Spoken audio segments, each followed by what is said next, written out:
In the blistering heat of July, China's chain retailer has been hit by a cold snap. One after another, listed companies have revealed their financial conditions for the first half of this year, showing a decline in revenue and frequent occurrences of net losses prior to extraordinary item. Many chain retailer brands have had to invite state-owned asset companies to buy shares, and the Chinese government is also willing to take on these hot potatoes, preparing for a complete lockdown management of China in the future. Let's explain what profit and loss excluding extraordinary items mean. It refers to the net profit after removing income that is not part of the routine business, such as government subsidies or asset sales. Therefore, it can more accurately reflect a company's ability to make money from its normal business. From 2022 onward, more than 70% of chain retailers in China have experienced a significant year-on-year plunge in their net profits before extraordinary items. This economic downturn led to the closure of more than 500 stores by over 13 supermarket corporations. During the first half of this year, the financial performance of major Chinese chain retailers further deteriorated, resulting in a two-digit percentage drop in revenue. Notably, substantial retail corporations such as Better Life Commercial Chain and Renrenle have suffered decreases of 34.5% and 22% respectively. Better Life Commercial Chain, listed on the Shenzhen Stock Exchange in 2008, had over 700 stores in its prime. Located in the southern inland province of China with total assets reaching 26.9 billion yuan. However, due to the continuous losses, Better Life's debt ratio has risen to 81% and is now effectively controlled by the Hunan State-Owned Assets Supervision and Administration Commission. Renrenle Commercial Group, a supermarket chain in Shenzhen, ranked 83rd nationwide this year with total assets of 4.7 billion yuan, but its debt ratio has skyrocketed to 95.94%, almost doubled from last year's 48.5%, essentially insolvent, and is now controlled by a state-owned enterprise in Shanxi province. These companies attribute the decline in revenue and net profit to the decrease in consumer purchasing power and willingness to consume, the popularity of online shopping and high debt ratio leading to capital strain and insufficient inventory, which have impacted sales. You might think that this may just be the case of those retail companies that are not top-ranked, and those leaders in the chain industry should perform much better. Surprisingly, even Suning.com, a long-standing giant in the chain retailer industry, had a disappointing performance last year. Their sales were only over 70 billion yuan. The net loss, excluding extraordinary items, was 28.2 billion, and it was the 8th consecutive year of ordinary net losses. Last year, Suning.com was renamed ST Yigo, becoming a stock at risk of delisting. The main reason for this is that the company expanded too fast and carried heavy debts. Although the total assets reached 144.7 billion yuan, the debt ratio in the first quarter of this year has already reached 90%. Although the profitability has recovered this year due to taking over the operation of Carrefour China, it has generated a loss of 1 billion yuan, and the loss in the first half of the year is still as high as 2.1 billion.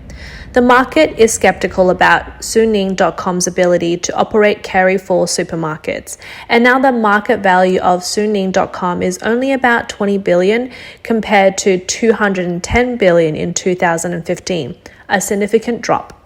At the same time, Suning.com has been sued by suppliers, and the complaint reveals the dismal internal situation of the company.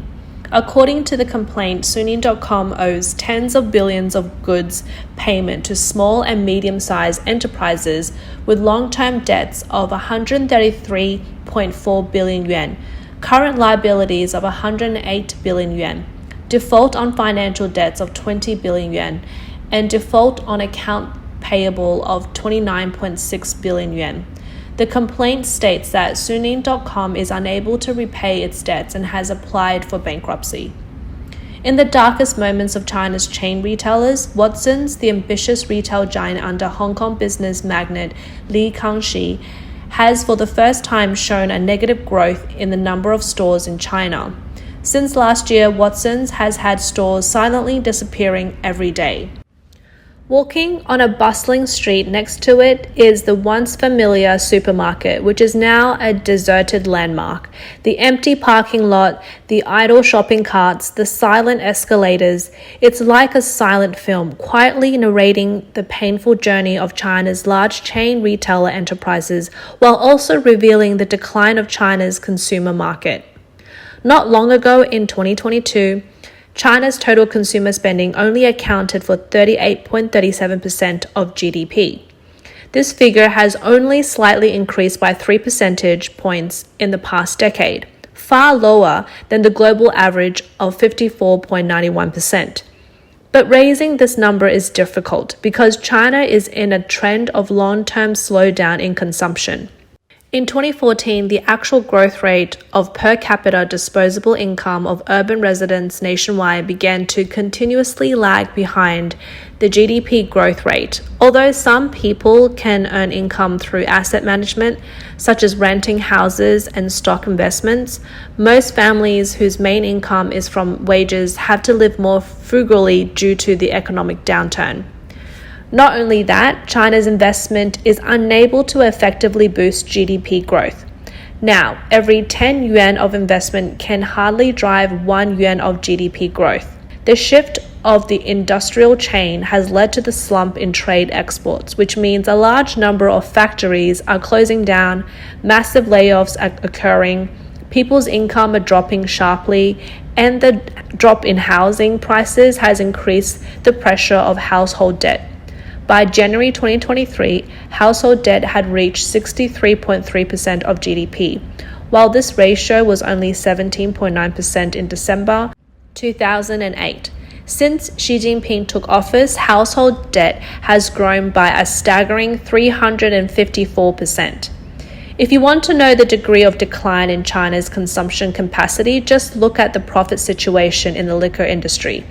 Liquor holds an important position in Chinese society. Whether it's family gatherings or business activities, it's indispensable. However, now the profit of liquor companies have started to decline. A liquor production company called Shunxing Agriculture expects a net profit loss of 55 million to 100 million in the first half of the year, which is the company's first semi-annual loss since it was listed. This situation has also spread to other consumer stocks such as Yonghui Superstores, Hongqi Chain, and Media Group, all of which have poor market performance. This year's 618 Shopping Festival, which should be a grand event for e-commerce platforms, did not have the same excitement as in previous years.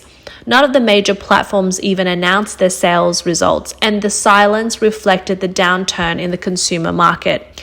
Industry insiders have said that if this situation continues or becomes more widespread, then in the current market environment, chain retail companies will find it difficult to obtain financing from the stock market and banks, which may lead to more mergers, takeovers, or bankruptcies.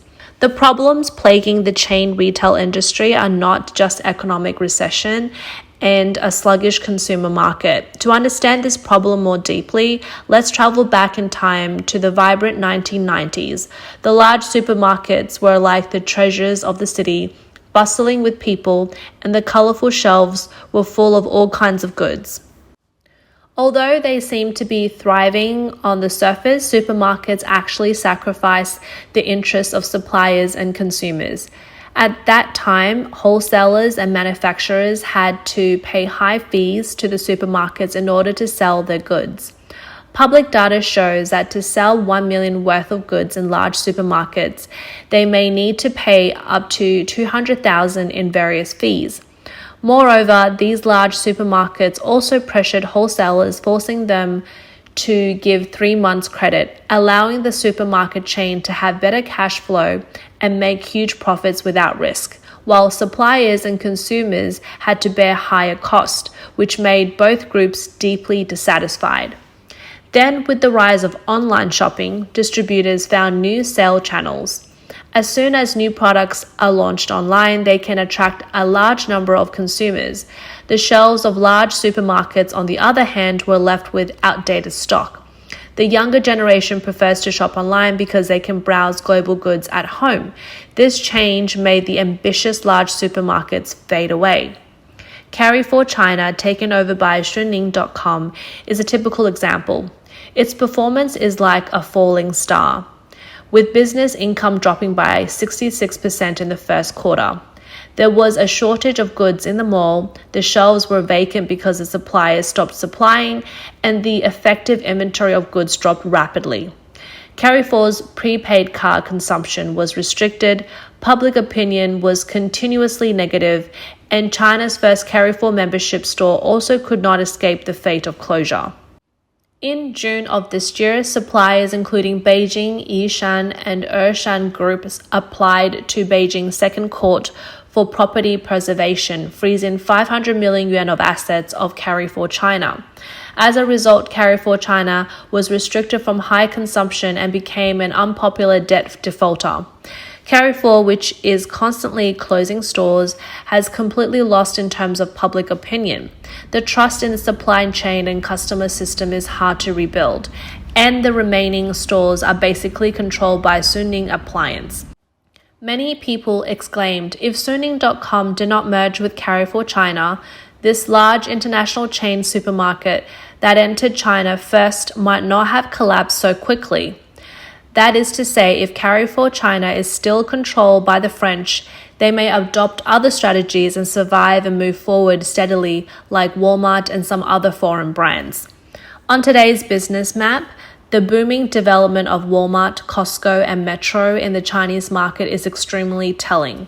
In the past 3 months, Walmart's sales in China have achieved an astonishing 28% growth, reaching $5.3 billion. It has set up nearly 400 stores in more than 100 cities in China, with 24 distribution centers.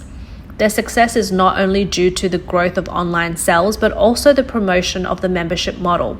At the same time, Costco has opened new stores in Shanghai and Ningbo, and the old retailer Metro is also expanding continuously.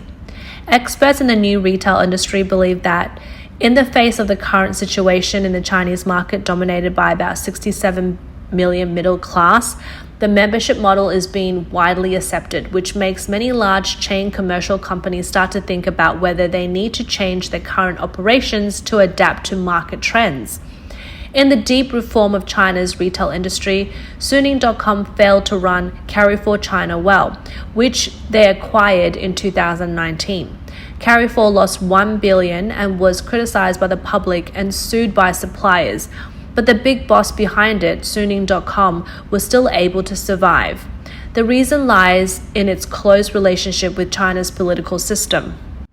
The close relationship between Jiang Jingdong, the CEO of Suning.com, and the family of China's President Xi Jinping is a crucial factor in its leading position in China's retail industry. Amid the Chinese government's direct intervention in the retail industry, large retail companies like Suning.com have been able to maintain stable operations. Importantly, Suning.com's vast sale network covers all of China, providing a significant channel for the distribution of goods under the government's push for a domestic circulation strategy. State capital's investment in Suning has solved its debt issue and ensured that its sale networks can operate stably even under a potential closed-door policy in the future. The equity transfer of Suning.com, as well as the state-owned assets control over enterprises like Better Life Commercial Chain and Renrenle, all showcase the Communist Party's intervention during the economic crisis of private companies, increasing the control of state-owned capital in these private enterprises. This reflects the government's strategy of gradually transforming the private economy into a state-owned one amid economic difficulties.